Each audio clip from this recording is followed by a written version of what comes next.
nhớ xong nè nó nào cứ là thả cho thì thảo có là cho bé ta học kịp phần liền là vậy cóอยู่là ua tàu đã chi thế vậy có nhớ có là học kịp phần liền là cóอยู่tàu đã chi thế vậy cho nên là bé là báo ok vậy thảo có là cho bé ý buổi chấm ba nó có cho bé ý buổi chấm ba thao cấp cho chọn xía kịp nó là vậy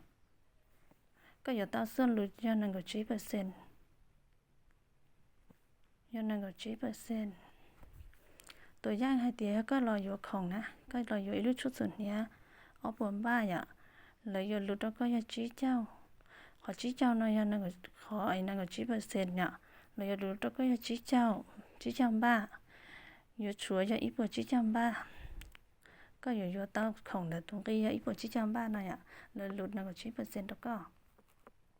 จิตาลินแต่ก็รอhọcกิฟลินนั่นเลยก็ตัวอย่างรอสายทางเลือกมั่วอ๋อทางเลือกแล้วก็อีทางเลือกย่อใส่เป็นผู้บริโภค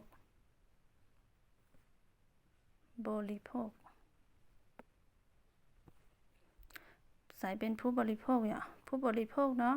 ก็เราอยู่ของชีเขาว่าเจ๊ก็อยู่เต้าใจจริงจีเราเด็กกิฟลินย่อก็อยู่ของจอนเด็กก็อยู่ของจอนปูอีผาชีปัวพีวีผาชิปวดพีวีเนาะเท่ากับอีผาชิปวดบ้าวิดีโอขอเดียกิฟลินเลยยังไล่คะแนน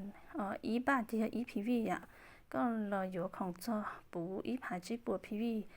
เท่ากับอีผาชิปวดบ้าเนาะก็อยู่เตาเนี่ยปันผลตัวก็109%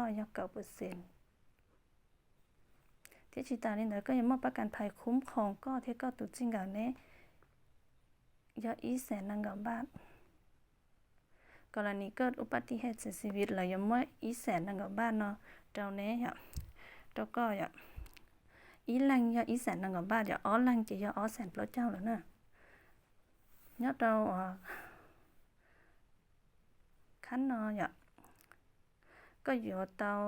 ยอเตียนรู้ลีต่อไปนะก็อยู่หักษาขอเงียบปันผลเก่า9%เนาะเทียขอเงียบปันผลขอประกันภัยน้อยก็อยู่เตายกของเขารุ่นลีจุยเตียอีผาหรือซื้ออีผาบ้านนี่นะซื้อก็ตัวอย่างหักษาเตาขอเงียบปันผล9%เทียอี100,000 บาทน้อย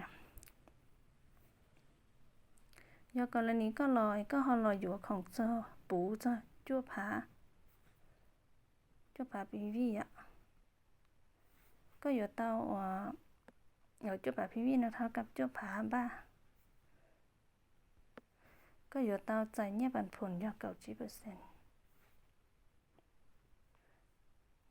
ก็อยู่มอบประกันภัยคุ้มครองเนี่ยอี100,000 บาทตำแหน่งเนาะรุ่นลีต่อไปก็อยู่หักษาขอเนี่ยปันผล9%เทียประกันภัยแล้วก็จุยอีผาที่ซื้ออีผาบ้านเนาะก็อยู่ของกับปูอีผาบ้านเลยอีผาพีวีอีผาพีวียกของปุ๋ยผาพีวีก็ตัวอย่างหักษาเตาแล้วก็แหละขอที่เป๊ะที่เป๊ะย่อก็รออยู่ของก็รออยู่ของก็อยู่ของจ้อแล้วจะชี้ผาพีวีเลยเท่ากับแล้วจะชี้ผาบ้าก็อยู่เตาเนี่ยปันผลเรานังกับ9%ก็อยู่มุ่งประกันภัยคุ้มครองก็ที่ก็ตุจิงกับอ้อแสนนังกับป้านัดเราตำแหน่งนารุ่นลีถัดไปก็อยู่เตาหักก็อยู่เตาก็อยู่ของจุยอีผาจีปวมบ้าซื้อก็หักษาเตาก็ขอเงียบปันผลนังกับ9%เทียประกันภัยอ้อแสนนังกับเชียมบ้านเนาะ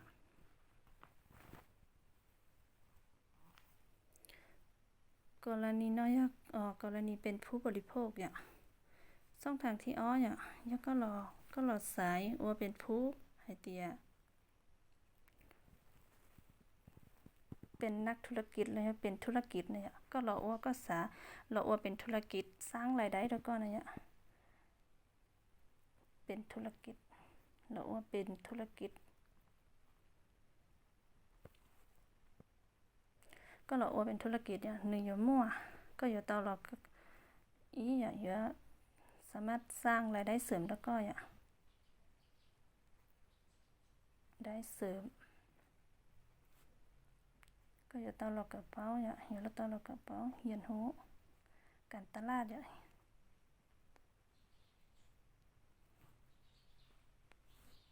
รียนรู้การตลาด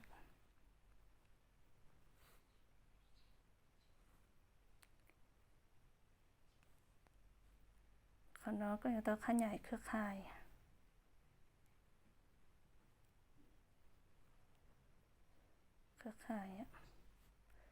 สร้างความมั่นคง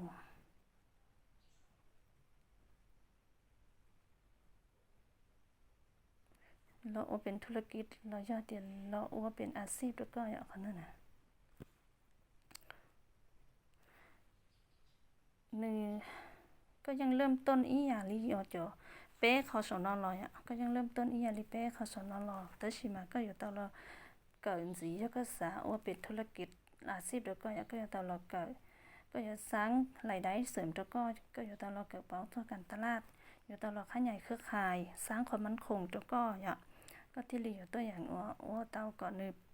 ขยายเป็นเอาหม้อรายได้ขยายโตแล้วก็